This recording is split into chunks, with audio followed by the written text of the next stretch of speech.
네, 짠! 다시 돌아왔습니다. 네, 그러면은 이어서 행복 이론 2편을 시작하도록 하겠습니다. 제 실수로 아까 이제 마지막에 욕망 충족 이론을 하다가 하나를 빠뜨렸네요. 그거에 대한 설명을 하고 이어서 나가도록 하겠습니다. 욕망 충족 이론에서 쾌락주의와 금욕주의에 대한 설명을 빠뜨린 것 같습니다. 우리가 이제 맨 앞에 그 행복에 대한 이론을 크게 두 가지로 나눌 수 있고 그 하위 분류로서 한 7가지를 살펴보겠다는 얘기를 했습니다. 크게 두 가지의 어떤 그런 방향은 쾌락주의적인 행복론 그리고 자기실현적인 행복론이라고 얘기를 했습니다. 이것은 이제 긍정심리학에서 얘기하는 거고요. 사실 심리학은 철학의 하위 학문이죠. 심리학은 한 142여 년 정도밖에 되지 않은 신생 학문입니다.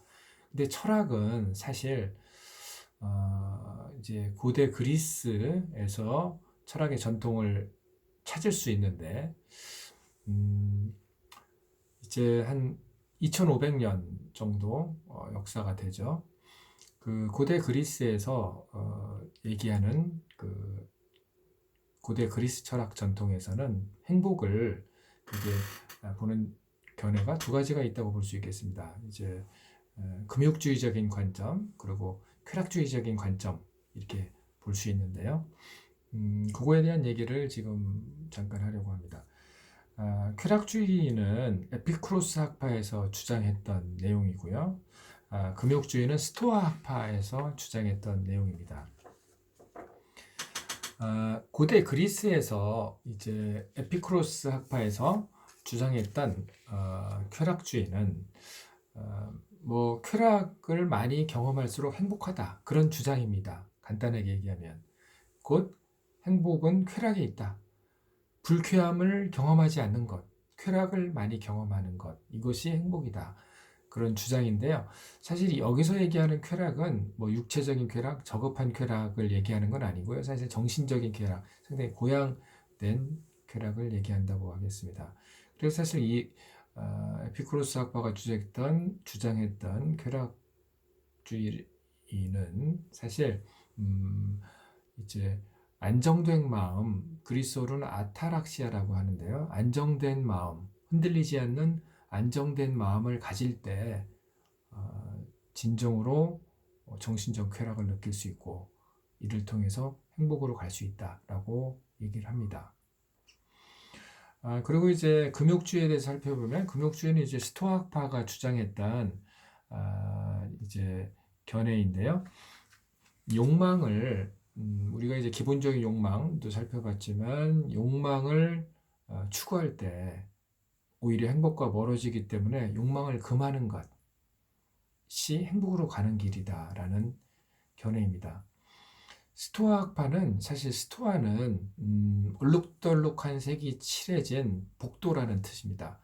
그런 우리가 고대 그리스나 로마의 어떤 그런 그림들을 볼 때 철학자들이나 학자들이 어떤 그런 큰 회랑에서 기둥이 있는 회랑에서 서로 진리를 논하는 그런 그림들을 많이 볼 수 있었는데요. 그런 거를 연상하면 되겠습니다. 이 스토아파는 사실 유물론적인 세계관을 가지고 있고요. 스토아파에서는 인간은 이성에 따를 때 절도 있는 행동을 할 수 있고 인간의 본성은 이성이다라는 겁니다. 그래서 이성에 따라서 사는 것이 덕 있는 삶이다, 덕이다라고 얘기를 하고 있습니다. 그래서 덕이 있는 삶, 행복한 삶을 살기 위해서는 외부적인 것에 흔들리지 않는 부동심이 중요하다고 했습니다. 그리스어로는 아파테이아라고 하는데 이 아파테이아, 외부에 흔들리지 않는 부동심이 매우 중요하다. 부동심을 가질 때 우리가 금욕을 할 수 있고 그리고 이를 통해서 행복에 이르를 수 있다라는 견해입니다. 사실 이 금욕주의와 쾌락주의는 겉으로 보면 대립적이고 서로 통하지 않는 것 같지만 깊이 들어가 보면 결국에 일맥상통하는 견해다라고 얘기를 할 수 있겠습니다. 쾌락주의에서 얘기하는 아타락시아, 안정된 마음, 흔들리지 않는 그리고 금욕주의에서 얘기하고 있는 아파테이아, 부동심 이것은 결국에 어떤 내재적인 어떤 수양을 통한 그런 태도나 마음가짐이라고 얘기를 할 수 있습니다. 그것을 통해서 우리는 행복으로 갈 수 있다라는 겁니다. 이것이 고대 그리스 철학 전통에서 얘기하는 금욕주의 그리고 쾌락주의가 되겠습니다.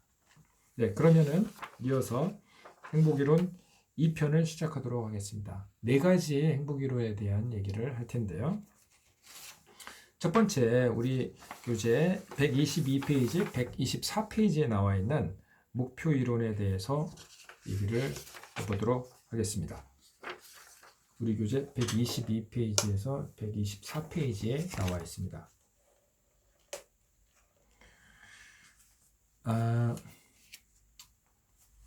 이제 목표 이론에 대한 정의를 잠깐 살펴보면요. 인간은 자신이 추구하는 목표를 달성하거나 혹은 목표에 근접해가고 있다라고 믿을 때 행복하다는 주장입니다. 목표 이론은 인간이 자신이 추구하는 목표를 달성하거나 혹은 그 목표에 다가가고 있다라고 느낄 때 행복하다라는 견해입니다. 즉, 자신이 세운 목표와 현실과 격차가 적을수록 행복하겠죠. 목표와 격차가 멀을수록 불행하고요. 그래서 우리가 방금 전에 살펴봤던 욕망충족 이론을 떠올린다면 욕망충족 이론은 뭐 욕구, 동기, 욕망, 뭐 모티브 이런 것들을 충족시킬 때 행복하다는 견해 아닙니까? 그런 욕망충족 이론에서 좀 발전된 형태가 목표 이론이 되겠습니다. 그래서 욕망이나 욕구를 구체적인 목표로서 명료화하는 것, 이것이 목표 이론이 되겠죠. 그 목표를 명료화하고 그 목표가 달성됐는지 혹은 목표에 가까이 가고 있는지를 평가하는 인지적인 과정이 들어가 있게 되겠습니다. 그렇다면은 목표를 설정할 때 우리는 필연적으로 가치가 개입되게 됩니다. 가치관이라는 얘기도 있고 가치라는 얘기도 하게 되는데 우리가 목표를 설정할 때는 가치가 개입되게 됩니다. 왜냐하면은 사람마다 가치가 틀리거든요. 가치관이 틀리기 때문에 사람마다 다른 목표를 설정하게 됩니다. 물론 뭐 비슷한 목표를 설정하는 사람도 있지만 여튼 그 가치에 의해 가지고 목표 설정이 영향을 받게 되는데 그렇기 때문에 가치에 대한 정의도 우리가 한번 공부를 해봐야 되겠습니다. 가치는 일반적으로 동기, 뭐 욕구나 욕망이라고도 표현을 했죠. 이 동기가 사회적인 영향을 받아가지고 인지적인 믿음의 형태로 변화한 것을 가치라고 합니다. 동기 혹은 욕구가 사회적인 영향을 받아가지고 인지적인 믿음으로 변화한 것, 이것을 가치라고 합니다. 그래서 사람마다 가치가 다른데 그 가치관에 의해 가지고 사람마다 다른 목표를 설정하게 된다는 거죠. 그 설정한 설정한 목표를 이루었든지 혹은 그 목표에 다가가고 있든지라고 느낄 때 인간은 행복하다라는 견해가 목표 이론이 되겠습니다. 우리 이제 PPT 자료에 보면은 목표의 유형이라고 되어 있는데요. 우리 교재 이제 122페이지, 3페이지에 나와 있는데 거기 보면 이제 접근 목표, 회피 목표 이런 것들이 있어요. 접근 목표는 말 그대로 목표에 다가가고자 하는 것들이죠. 뭐 상을 받는다든지 보너스를 받는다든지 이런 게 이제 접근 목표가 되겠고요. 회피 목표는 피하려고 하는 목표죠. 예를 들어서 교통 위반을 하면 교통딱지를 벌금 문다라든지 그리고 범죄를 일으면 감옥에 간다라든지 이런 걸 회피하려고 하는 목표가 되겠죠. 목표 위계와 통합성인데요. 아까 이제 욕망 위계, 동기 위계, 욕구 위계라고 해가지고 욕망이나 동기가 어떤 계단이 있다라는 것을 얘기를 했었는데 목표도 위계가 있다는 거예요. 상위 목표와 하위 목표가 있다는 거죠. 더 세분할 수도 있고 상위 목표, 중간 목표, 하위 목표 더 세분할 수도 있겠죠. 이론적으로. 욕구 위계는 뭐냐면 상위 목표는 뭐냐면 예를 들면 내가 이제 졸업 이후에 직장을 잡을 때 어떤 예를 들면 내가 한전에 입사하겠다라는 목표를 세웠죠. 상위 목표를 세웠죠. 그렇다면은 내가 그 상위 목표의 하위 단계로서 내가 졸업할 때까지는 어떤 전공을 공부하고 어떤 경험을 쌓아가지고 어떤 취업 준비를 할 건가. 그런 것이 그 밑에 있는 그런 목표겠죠. 그 아래 목표, 그 또 하위 목표를 설정해 본다면, 그럼 내가,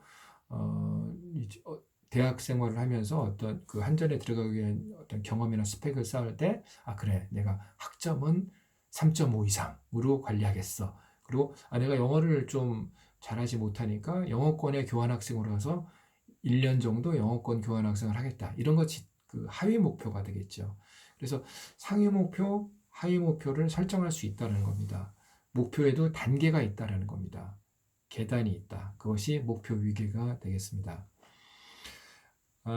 통합성은 뭐냐면 목표가 우리가 뭐 상위 목표도 있고 하위 목표도 있고 서로 뭐 그런 위계에 의한 목표가 아닌 어떤 여러 가지 목표를 사람들이 설정할 수 있는데 그 목표들 간에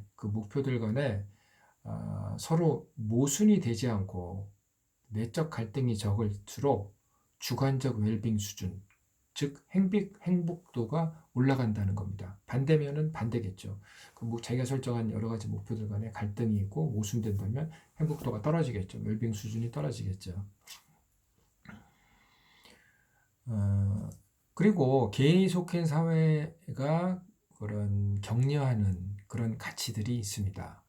개인이 속한 사회에서 혹은 문화에서 격려하는 그런 목표들과 개인이 가지고 있는 목표들이 서로 일치되거나 혹은 최소한 모순되지 않을 때 행복감은 증대되겠죠. 이런 것들이 이제 통합성이 되겠습니다. 통합성을 이룰 때 우리는 좀 더 행복해진다. 그렇지 못할 때는 행복도는 저하된다라고 볼 수 있겠습니다. 그 다음에 이제 목표의 실현 가능성과 진전 속도를 보겠습니다. 목표의 실현 가능성은 우리가 목표를 설정해서 자신이 가지고 있는 가치에 의해서 목표를 설정을 하고 그 목표를 향해서 노력을 할 때 그 목표의 실현 가능성이 있어야지 당연히 행복하겠죠. 실현 가능성이 제로다. 그러면 행복감을 느끼기가 상당히 어렵죠. 그래서 실현 가능성이 높을수록 좀 더 행복도가 높아질 수 있겠고요.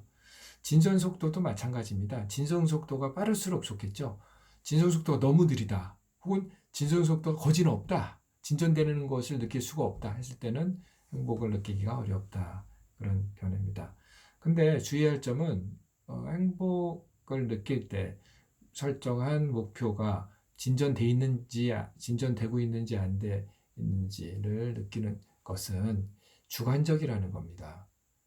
객관적인 기준이 있는 게 아니에요. 그렇기 때문에 타인들은 그 목표의 진전 속도에 대해서 부정적으로 평가할 수 있지만 본인이 느끼는 주관적인 판단이 만족할 수 있는 수준이라면 그것은 큰 문제가 없다 이렇게 볼 수 있겠습니다. 그러면 이제 다음 비교 이론을 보도록 하겠습니다. 다섯 번째인데요. 비교 이론은 말 그대로 행복이 비교의 결과라는 겁니다. 비교의 결과라는 겁니다. 우리 인간은 비교를 많이 하게 됩니다. 살아가면서 비교를 많이 하게 되는데 일반적으로 다른 사람들과 비교를 하게 될 때 크게 한 세 가지로 구분할 수 있어요. 상향 비교, 수평 비교, 하향 비교. 상향 비교는 자기보다 좀 형편이 좋은 사람들과 자신을 비교하는 걸 상향 비교라고 하고요. 수평 비교는 자기와 비슷한 형편의 사람들과 비교하는 것을 수평 비교라고 합니다. 하향 비교는 자기보다 못한 형편에 있는 사람들과 비교하는 것을 하향 비교라고 하는데 일반적으로 행복도가 높은 사람들은 하향 비교를 많이 한다. 하향 비교를 많이 하는 경향이 있다라고 알려져 있습니다. 그래서 이제 비교를 하게 될 때 크게 네 가지로 우리가 구분해서 볼 수 있는데요. 비교의 형태. 첫 번째로는 다른 사람과 비교하는 거죠. 다른 사람과 비교하는 것. 두 번째는 현재 자기와 과거의 자신과의 비교하는 겁니다. 세 번째, 실제적 자기, 현실의 자기가 있고 이상적인 아이디어란 자기를 설정해서 실제의 자기와 이상적 자기와 비교하는 것이 있고요. 마지막으로 지향하는 목표, 자기가 설정해놓은 목표와 현실의 자기를 비교하는 것. 이 네 가지가 있을 수 있겠습니다.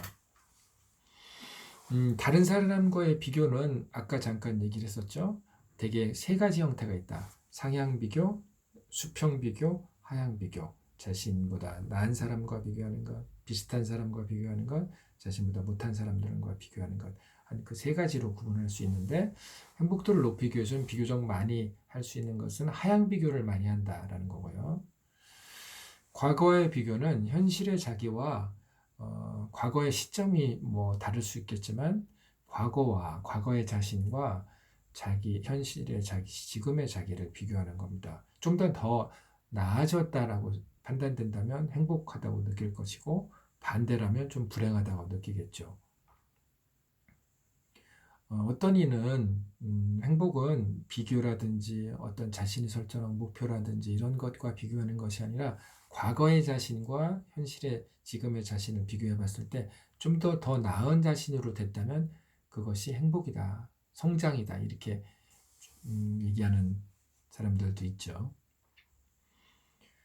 그 다음에 이제 이상적 자기와의 비교를 보도록 하겠습니다. 히긴스라는 사람은 이상적인 자기상을 아이디얼 셀프와 오투 셀프로 구분했습니다. 즉 이상적 자기와 의무적 자기로 구분했습니다. 이상적 자기상에는 이상적 자기와 의무적 자기가 있다. 이상적 자기는 아이디어라는 어떤 자기상을 설치해 놓고 생각하는 그런 이상적 자기가 되겠고요. 의무적 자기는 주변 사람들 혹은 자기에게 중요한 영향을 미치는 사람들이 어떻게 너는 어떻게 해야 돼 라고 부여하는 의무적인 자기상을 의무적 자기라고 얘기를 하겠습니다. 그래서 실제적 자기와 의무적 자기 간의 차이가 클수록 행복도는 떨어지고 그리고 현실의 자기, 실제적 자기와 이상적 자기와의 차이가 적을수록 적절한 조화를 이룰수록 행복도가 높다는 거고요. 이상적 자기장의 수준이 너무 높으면 현실의 자기와 너무 차이가 나잖아요. 그랬을 경우에는 문제가 생길 가능성이 높죠. 그래서 적절하게 이상적 자기를 설정하는 것이 중요하겠습니다. 그 다음에 지향하는 목표와의 비교인데요. 자신이 설정한 목표와 현실적인 자기와 비교하는 건데요. 그럴 경우에는 아까 가치에 의해 가지고 목표를 설정하고 그 목표가 달성됐는지 혹은 가까이 가고 있는지를 평가하는 인지적인 과정이 필요하다고 얘기를 했는데 그 인지적인 과정은 되게 1차적인 어떤 평가 과정을 거칩니다. 그 1차적인 평가 과정은 되게 세 가지 측면에서 평가를 하게 돼요. 첫 번째, 목표 관련성, 두 번째, 목표 합치성, 세 번째, 자아 관여성입니다. 우리가 어떤 목표를 설정하고 그 목표와 현실 자기와를 비교를 하게 될 때 1차적 평가 과정을 필연적으로 걸치게 되는데 그 평가 과정에 세 가지 측면이 있습니다. 첫 번째로 목표 관련성, 두 번째 목표 합치성, 세 번째 자아 관여성입니다. 일반적으로 긍정적인 자아상을 유지하기 위해서는 세 가지가 필요하다고 합니다. 자기 평가 과정, 그리고 자기 입증 과정, 그리고 자기 고양 과정입니다. 긍정적인 자아상을 유지하기 위해서는 자기 평가 과정, 자기 입증 과정, 자기 고양 과정 세 가지가 필요합니다. 근데 행복한 사람들, 행복도가 높은 사람들은 일반적으로 자기 고양 과정, 자기를 위로하는 거죠. 자기를 고양하고 그런 자기 고양 과정을 잘 활용한다고 합니다. 자기 고양 과정을 잘 활용하는 자가 자존감도 높고 행복하다고 합니다.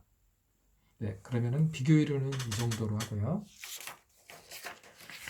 마지막으로 적응 및 아니네요. 여섯 번째네요. 적응 및 대처 이론을 보도록 하겠습니다. 적응 및 대처 이론을 보도록 하겠습니다. 적응 및 대처 이론은 행복은 적응 및 대처를 잘하는가 여부에 달려있다라는 겁니다. 적응 및 대처를 잘하는가 여부에 행복이 달려있다라는 견해가 적응 및 대처 이론입니다. 그렇다면 적응과 대처에 대한 개념을 공부를 해봐야 되겠죠.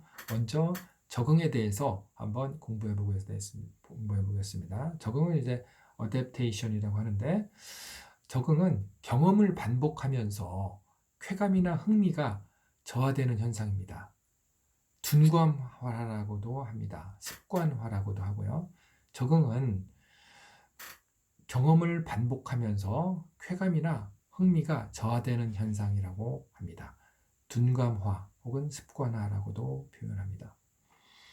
대처는 코핑이라고 하는데요. 코핑. 자신이 가지고 있는 자원에 부담을 주거나 그 자원을 압도하는 것으로 평가되는 요구를 처리하는 인지적 행동적인 노력입니다.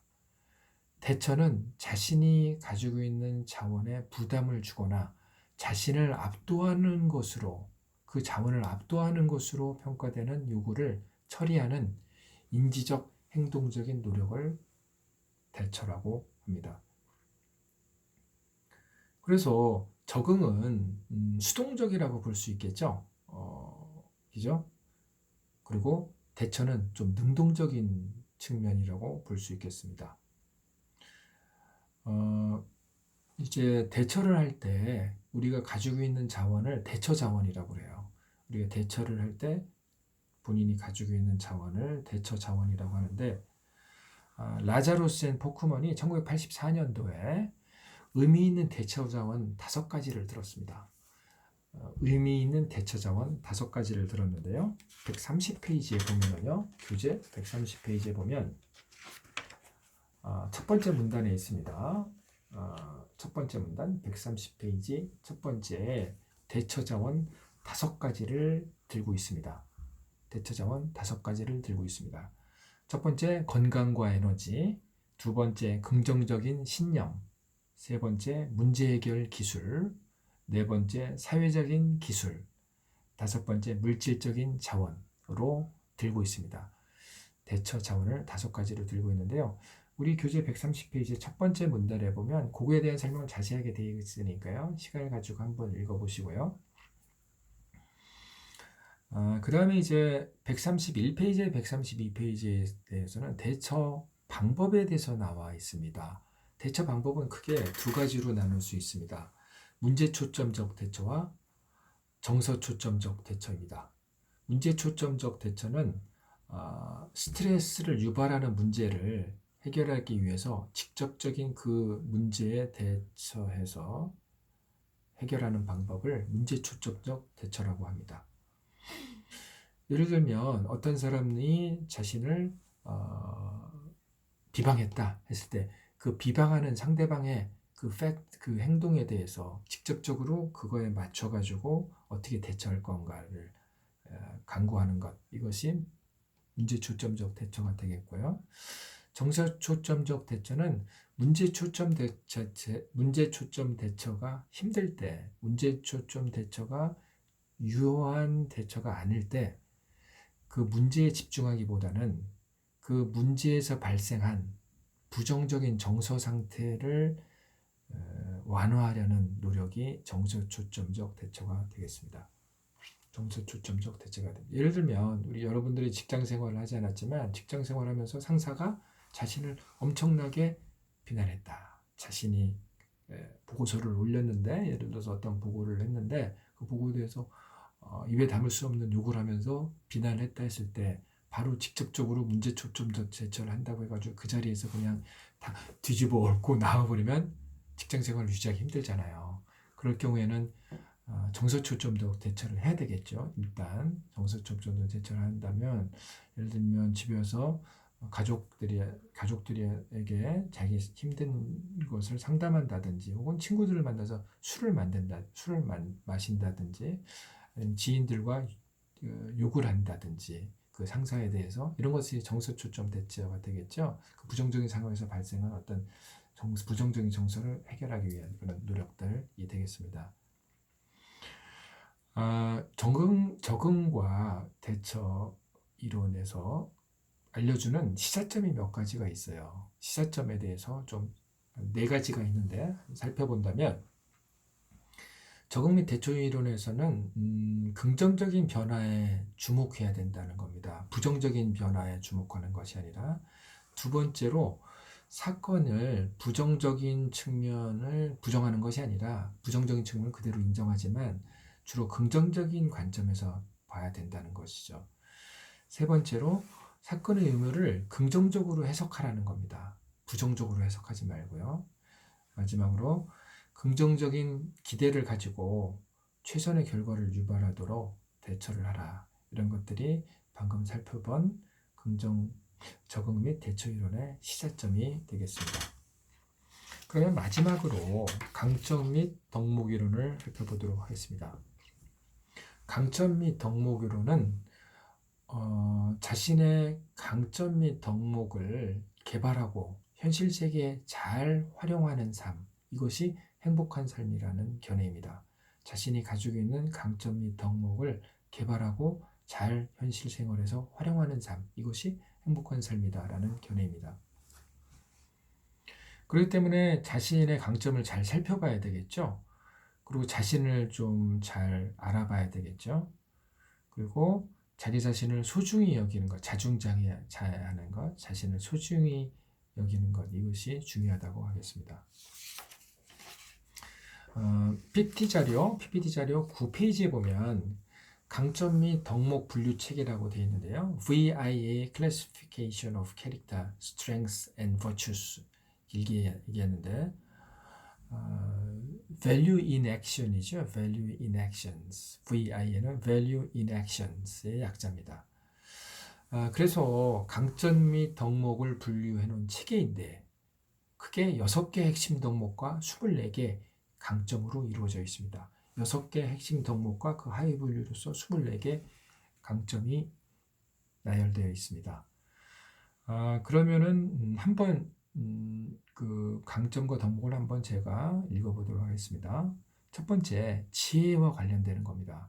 지혜와 지식이라고 되어 있는데 좀 다르죠? 지혜는 좀 뭔가 좀 거시적인 것 같고 지식은 좀 어떻게 보면 세부적인 거로 인식될 수 있는데 지혜와 지식의 덕목입니다. 하위 강점으로서 5가지를 들고 있습니다. 창의성, 호기심, 개방성, 학구열, 지혜입니다. 두 번째로 인간미인데요. 인간미 덕목 하위에 3개의 강점을 들고 있는데요. 사랑, 친절성, 사회지능입니다. 그 다음 세 번째 용기 덕목인데요. 용기 덕목 4가지의 하위 강점을 얘기를 하고 있는데 용감성, 끈기, 진실성, 활력이 되겠습니다. 네 번째 덕목으로는 절제인데요. 4가지 강점을 들고 있습니다.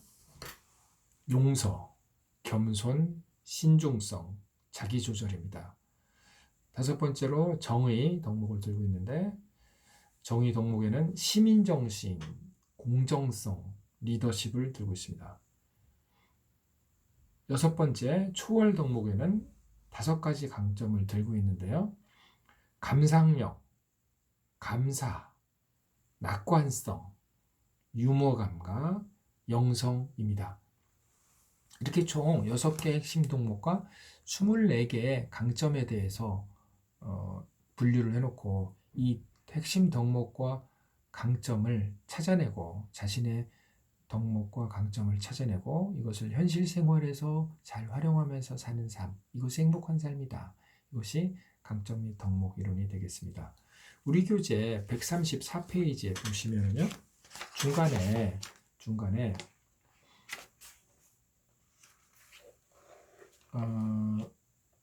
VIA survey.org 사이트가 있어요. 네모난 그림 위쪽에 134페이지 네모난 그림 위쪽에 바로 있는데 그 홈페이지에 접속해 보시면 자신의 대표 강점을 확인해 볼 수 있는 설문조사가 있습니다. 이 설문조사를 꼭 해보시기 바랍니다. 이 설문조사를 하시고 자신의 대표 강점 5가지를 적으셔가지고 과제에다가 올리시면 됩니다. 4장 과제가 되겠습니다.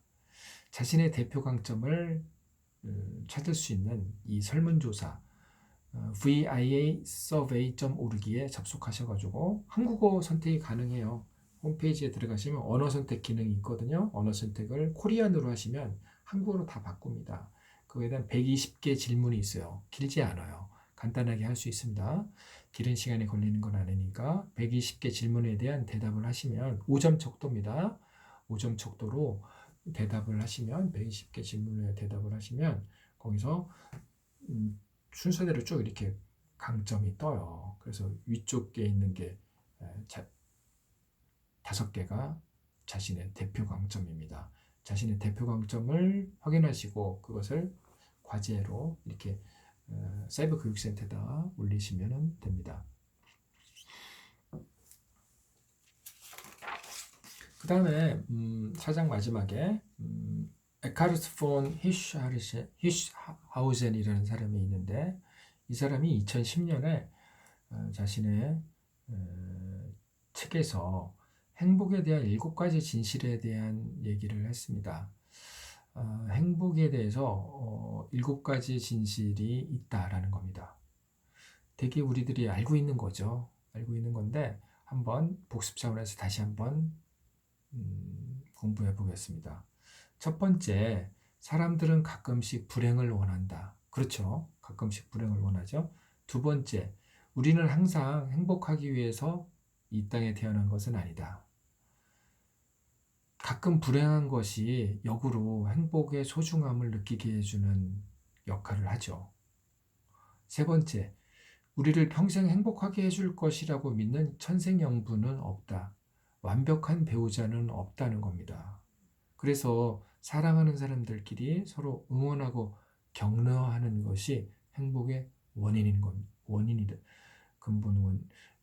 근본이라는 겁니다. 완벽한 배우자를 찾지 못하고 실패하는 것은 어리석은 일이라는 거죠. 네 번째, 행복도 불행도 영원하지 않는다는 거죠. 시간이 약이라는 겁니다. 다 지나간다는 겁니다. 지금 우리가 코로나19로 어려움을 겪고 있는데 전 세계가 어려움을 겪고 있는데 이것도 시간이 약입니다. 지나갈 것입니다. 그때까지 우리 자신을 잘 지혜롭게 관리하고 자신을 충실하게 하는 시간을 가지는 것이 좋겠다고 생각됩니다. 5번째, 동메달리스트로 살아라. 이건 뭐냐면 은메달리스트는 결승전에서 졌기 때문에 행복하지 않다는 거예요. 근데 동메달리스트는 3, 4위전에 이겼기 때문에 내가 메달을 겨우 땄다. 그래서 행복하게 느끼다는 거죠. 그래서 동메달리스트처럼 살아라라는 거고요. 6번째, 내 자신을 위해서 진정으로 무언가를 하고 싶다면 남을 위해서 무언가를 하라는 거죠. 적선을 하라는 겁니다. 착한 행위를 하라는 거죠. 7번째, 내 자신을 사랑하라. 자중자애하라는 겁니다. 그러면 다른 이도 너를 좋아할 것이다 라는 겁니다. 이것이 행복에 대한 7가지 진실입니다. 네, 그러면 이것으로 우리 4장 행복 이론에 대한 강의를 마치도록 하겠습니다. 그러면 잘 지내시고 다음에 또 만나도록 하겠습니다. 안녕.